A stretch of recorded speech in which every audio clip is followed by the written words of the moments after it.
Welcome back, everyone. We're in the T-54 today, the T-44's bigger brother, I guess you could say. And we're heading for the hills.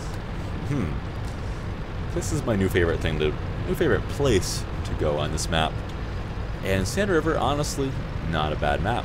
We've got a pretty good chance to win here.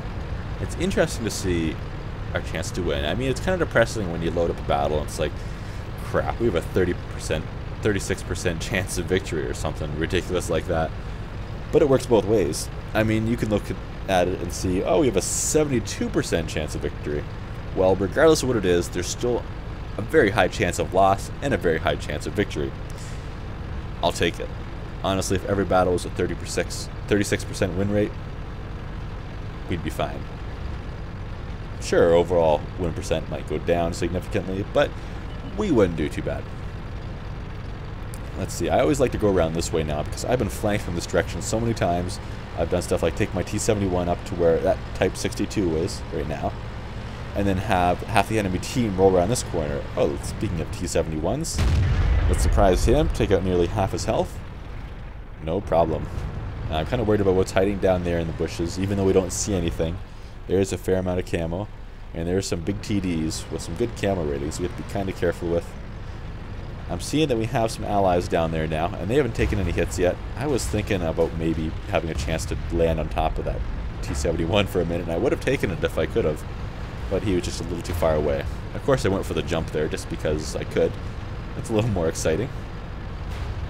And there's our first enemy. E-100 and M-103. Okay. Not exactly the best things to see, but sure, we'll deal with them. We have a little bit of help. I've decided, though, well, there's a lot of people over here. A lot of our allies on the side. I'm going to cut through the middle here. I like to do that. I like to throw off the enemy. They might not have spotted us coming that direction, so they might think, okay, no one's really going to come that way. Bruiser's going to go that way the old-fashioned way, though. But maybe to give you a bit of an element of surprise. Although we have the town ahead of us to worry about. There could be countless tanks hiding in there. Anything over in the south could be shooting at us from over there. It's gotten me killed before doing this too. Let's see what we can find. Okay, so it's the E-100 there. We've got various tanks right in front of us we have to be careful of. Oh, the E-100's looking at us. I don't know why I bothered shooting. I was thinking for sure we were taking a hit here. Look behind me like, oh crap, what's the quickest way I can get out of this E-100's line of sight? So I do not want to get shot by him. And I'm kind of watching him as I watch my side there. Oh, we're taking fire. Back down. So I wanted to get a shot at the side of his turret. Preferably towards the back because that's where the ammo rack is. And if we could ammo rack him, then that's amazing. Nope. Didn't hit him. Never complain about a good ammo rack, especially on a near full health E-100. That's one thing that making that ammo rack video for 9.0 kind of taught me. It taught me where the ammo rack in a lot of tanks is, and it taught me the best way of taking them out. And now I learned, because I used the T-54 for that video for ammo racking all those tanks, that the T-54 is pretty good at ammo racking stuff with premium ammunition. I'm not sure how much of a difference it makes with premium ammunition versus standard rounds, but I imagine it is significant. Now, we're going to aim towards the back half of this turret for that reason. I can't remember what side it's best to shoot the ammo rack on this guy, but we're going to shoot towards the back of this turret anyway. Right to that back corner seems to do the trick. So maybe, just maybe, we'll get to ammo rack him here. He's just determined not to turn his turret this way. He's taken so many hits. And can we get through his lower glacis? We did. Okay, I didn't think we were going to. No ammo rack, but he's dead nonetheless. We took no damage. We had 1,300 of our own. Not too shabby. Not too shabby. Now, there's a lot of tanks here. I'm going to try to be surprising. I'm going to try to be unpredictable. Crazy, man. I'm going to try to get up on this hill and see what we can find. I'm going to try to hit a couple of them on the side. That T-32 is really the only guy that ever clues in. There he goes. He missed his shot. I'm going to see if I can get another one in because of that mistake. Yeah, nope. Unfortunately, the front of the T-32 is relatively bouncy. Doesn't always seem like it because often you're shooting at big guns, and if you're driving it, it doesn't reliably bounce shells off the front of its hull. Sure it does, but its hull doesn't. Now let's see if we can finish off this T-95. It's always satisfying to kill a T-95. There we go, we got him. Not bad. Okay, oh, there's this guy. Crap. Didn't even get to penetrate him. I decided that I was taking that hit even if I backed off, so I figured I might as well make it count. He won't be reloaded quite yet, so we can take that shot into him. And take the time for that. And there's a T-32 over there. Now, I might be able to hit the commander's hatch on that, but we're not going to sit out in the open and let him pick us off. So he'll very quickly take away most of our health. We're capturing the base. They're in some serious trouble.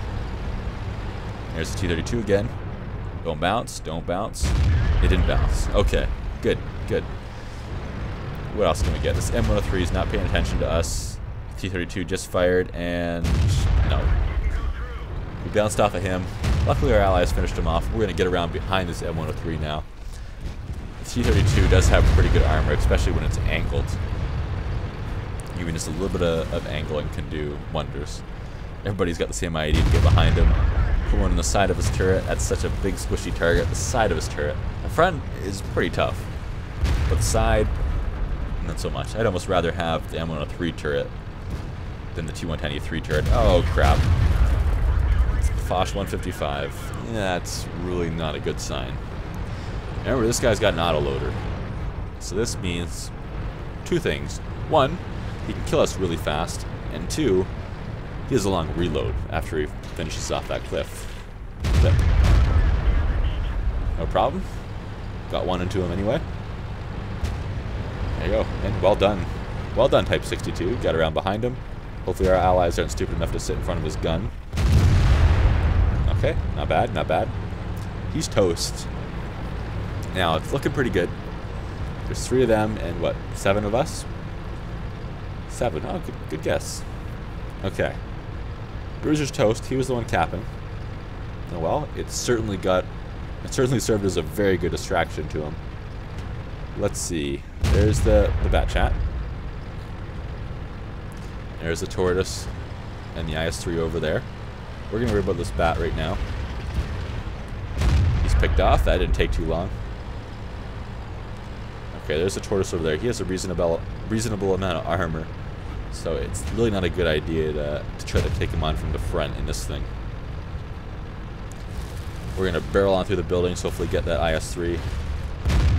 There we go. Shot out through a fence or two. We're going to go flank this Tortoise. I figured that if I just sit there, I can either sit in the cap and get a few cap points, or I can go get a couple more shots in on him. And you can see so far this game, I've done around 3,800 damage. I figure I might as well get more, because one more shot will probably give me more experience in capping that whole base on my own wood. There you go, Tortoise just fired. That doesn't mean much though, because he has a high rate of fire. We're behind him. We're going to give him some trouble. I wanted to get beside him and pin him, but I kind of messed that up. Oh, how can he not shoot us? I was so close. We're in reverse, trying to outturn him. That's not good. Luckily, he gets slowed down a lot by this hill. He's taken multiple hits from our allies. He's down to about half health now. I thought for sure I was toast. I wanted to get behind him and just kind of sit there. Unfortunately, I'm terrible at pinning TDs. I see this rock here and I'm thinking, uh-oh. If you could have pinned me against that rock, then he would have got me. And although he wouldn't have won the game still, I would have been dead. And I didn't want to be dead. There we go. One more shot and he'll be toast. There we go. 5 kills. Not too bad. Got quite a bit more damage from that guy. We did 1,800 damage to the Tortoise. That's certainly much better than getting a few cap points. Now, whenever you can do damage to another tank rather than cap, you should.